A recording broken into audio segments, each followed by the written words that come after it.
আসসালামু আলাইকুম। সবাইকে আমন্ত্রণ জানিয়ে আজকের ভিডিও শুরু করছি।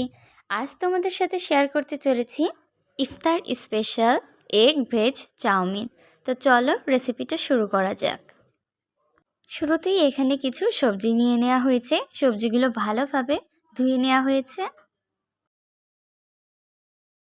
আলু, ক্যাপসিকাম, গাজর, বাঁধাকপি। এবারে একে একে সবজিগুলো সবগুলোই কেটে নেওয়া হলো। এখন আলু আর বাঁধাকপিটা সেদ্ধ দিয়ে দেওয়া হয়েছে পানি, সামান্য পরিমাণ লবণ আর তেল দিয়ে। বেশ ভালোভাবে সেদ্ধ হয়ে এসেছে। এ পর্যায়ে অ্যাড করে দেওয়া হচ্ছে নুডলসগুলো ভালোভাবে সেদ্ধ করে নেওয়া হচ্ছে। আর খেয়াল রাখতে হবে যে নুডলস যতক্ষণ সেদ্ধ হবে ততক্ষণ কিন্তু আলু আর বাঁধাকপিগুলোও সেদ্ধ হবে, তাই খেয়াল রাখতে হবে যেন ওভারকুক না হয়ে যায়। সেদ্ধ হয়ে গেছে।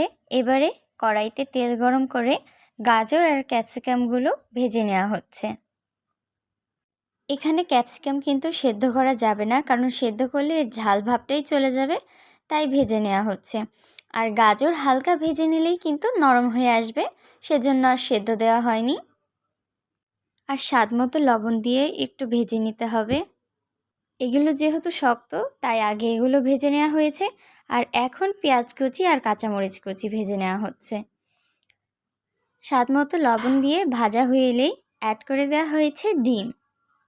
এখন ডিম ভালোভাবে ঝুরি করে নিতে হবে। এখন দিয়ে দিতে হবে সেদ্ধ করে রাখা সেই নুডলস, আলু আর বাঁধাকপি। ভালোভাবে মিশিয়ে নেওয়ার পরেই অ্যাড করে দেওয়া হয়েছে নুডলসের সাথে যে মশলাটা ছিল সেটা, আর ম্যাগি মশলাও দেওয়া হয়েছে। ভালোভাবে মিশিয়ে নিয়ে এবারে অ্যাড করে দেওয়া হচ্ছে ভেজে রাখা গাজর আর ক্যাপসিকাম। শেষে লবণটা চেক করে নিলেই তৈরি হয়ে যাবে আমাদের ইফতার স্পেশাল এগ ভেজ চাউমিন। ভিডিওটি ভালো লাগলে লাইক, কমেন্ট, শেয়ার আর সাবস্ক্রাইব করে পাশে থেকো। বন্ধুদের মাঝে শেয়ার করো। ফেসবুক থেকে দেখলে ফলো করো। আজ এই পর্যন্তই। আবারও নতুন এক ভিডিও নিয়ে তোমাদের মাঝে হাজির হব। সবাই ভালো থেকো, সুস্থ থেকো। আল্লাহ হাফেজ।